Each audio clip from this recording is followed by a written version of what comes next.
Hello everyone and welcome back to XYZ Architect. Have you ever had a part that looked perfect on the drawing? All dimensions were in tolerance, but in the assembly it just didn't fit? That's one of those moments when the envelope principle and the projected tolerance zone actually saves the day.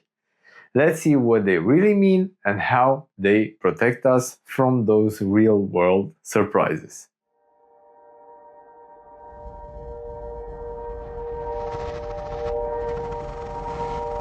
ISO indicates that two separate requirements are combined as one when the envelope principle is applied. One for the upper limit of size and the other for the lower limit of size.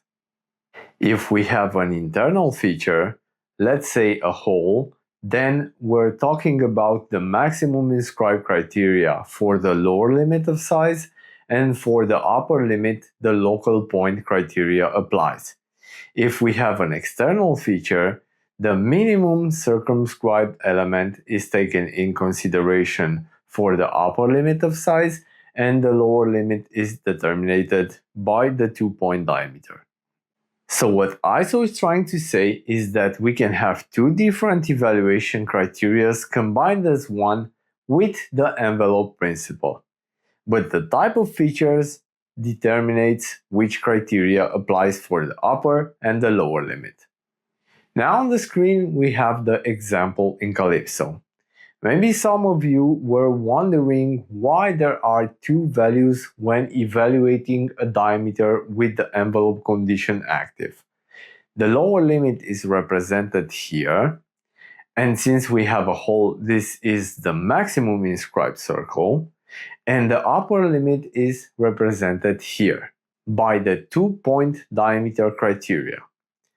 I've also evaluated separately this hole with the maximum inscribed diameter to see that the values are the same for the lower limit.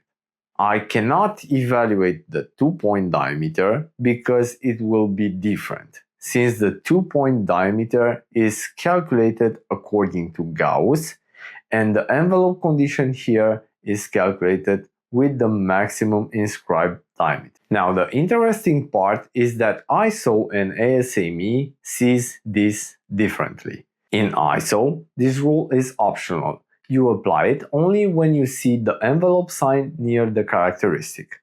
In ASME Y14.5, this is automatically active by default, known as rule number 1. That's why sometimes American parts and European parts behave differently, even with the same tolerances. With the projected tolerance zone, ISO and ASME meaning and indication are the same. Whenever this sign is present in the feature control frame, it means we're dealing with a projected tolerance zone. You'll also notice that the length of the projected zone is specified, and here we can have different approaches. The length can be indicated as a theoretical distance, and this is the way you will find them on the drawing mostly. And we can also find the information inside the tolerance frame right after the projected tolerance symbol. Now, if we have to evaluate a projected tolerance on a counterbore hole, ISO says that the reference plane for the projected zone is the first plane that intersects the evaluated hole. So when creating the projected tolerance zone, we must also take into consideration the distance of the counter side, if there's a theoretical dimension indicating that length. To take a real-life example for the projected tolerance zone, imagine a cover that's located by 4 pins. If the pins are slightly tilted, the cover won't fit. That's why the designer specifies a projected tolerance to make sure those pins stay within limits along the full functional height. So next time you see the envelope sign or a projected tolerance on a drawing, don't ignore them. These symbols tells you something very practical, how the part is supposed to function once it's assembled.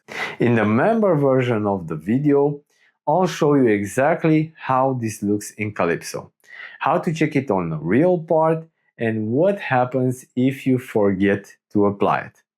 See you there, and until next time, stay precise.